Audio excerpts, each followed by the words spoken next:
Pernah nggak sih lihat saham yang labanya terbang ribuan persen, tapi anehnya harganya malah nyungsep abis? Nah, selamat datang di kasus anomali saham INET. Yuk kita bedah bareng-bareng. Oke, mungkin kalian pernah dengar ya istilah yang agak aneh, terjun ke atas. Kedengarannya mustahil banget kan? Ini tuh fenomena langka di bursa saham di mana sebuah saham yang kelihatannya mau tenggelam, tiba-tiba malah melesat. Dan INET, wah dia ini contoh paling sempurnanya. Nah, ini dia pertanyaan intinya. Coba deh, bayangin, laba perusahaan tuh meledak bukan cuma 100 atau 200%, tapi 1744%. Tapi, anehnya, harga sahamnya malah anjlok. Kok bisa? Ini yang bikin para investor pusing tujuh keliling. Jadi, ada apa sih sebenarnya di balik angka-angka yang kelihatannya nggak masuk akal ini? Yuk, kita bongkar bareng-bareng misterinya. Coba lihat deh kontras yang gila banget di layar ini. Di satu sisi, laba bersihnya tuh meroket gila-gilaan. Naik 1.700% lebih.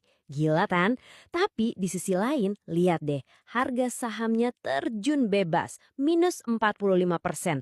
Angka itu nggak mungkin bohong loh. Pasti ada cerita besar di baliknya. Oke, buat mecahin misteri ini, kita harus jadi detektif saham dulu nih. Petunjuk pertama, kita harus tahu dulu, dari mana sih INET ini dapat duit? Bisnisnya beneran sehat? Atau jangan-jangan cuma polesan aja? Gampangnya gini ya, INET itu ibarat yang punya dan ngelola jalan tol internet. Jadi provider internet yang kita pakai sehari-hari itu semua lewat di jalurnya INET. Mereka ini tulang punggungnya lebih dari 100 ISP se-Indonesia. Jadi bisa kita lihat, bisnis utamanya itu kuat banget, fundamentalnya jelas. Oke, kalau bisnisnya sehat, terus apa dong biang kerok yang bikin harga sahamnya jungkir balik begini? Jawabannya ada di satu langkah super ambisius yang mereka ambil. Sebuah misi raksasa. Dan ini dia jawabannya. 3,2 triliun rupiah. Gila banget. Mereka ngumpulin dana segede ini lewat aksi korporasi yang namanya rights issue. Buat ngasih gambaran, duit segini tuh cukup buat bangun proyek infrastruktur supermasif.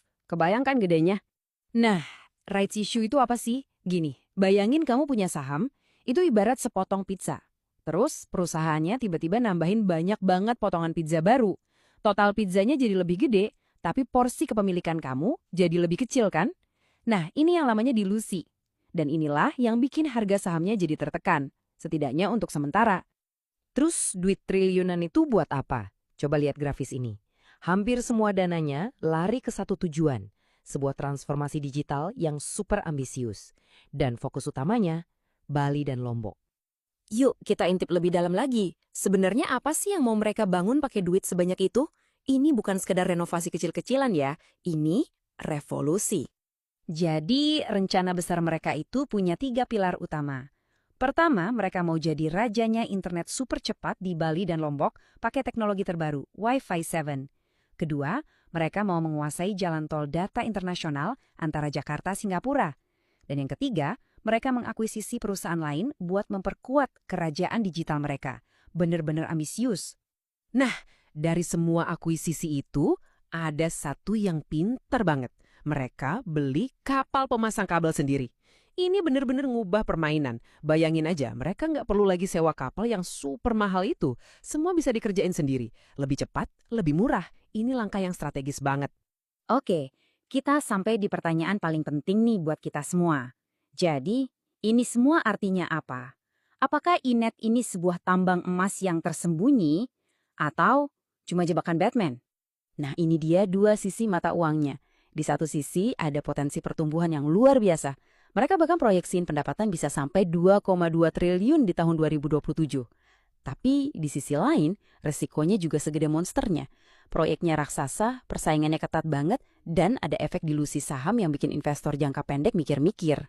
Jadi kesimpulannya gini, harga saham INIT itu anjlok bukan karena perusahaannya lagi sekarat. Justru sebaliknya, mereka lagi mengambil ancang-ancang buat lompatan yang super jauh, modalnya ya dana triliunan tadi.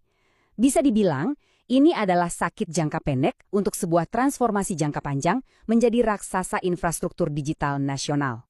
Nah, sekarang giliran kalian. Dengan rencana segede dan segila ini, menurut kalian INET ini bakal jadi the next big thing atau pertaruhan yang risikonya ketinggian? Coba tumpahin semua pendapat kalian di kolom komentar ya. Saya penasaran banget pengen baca satu-satu.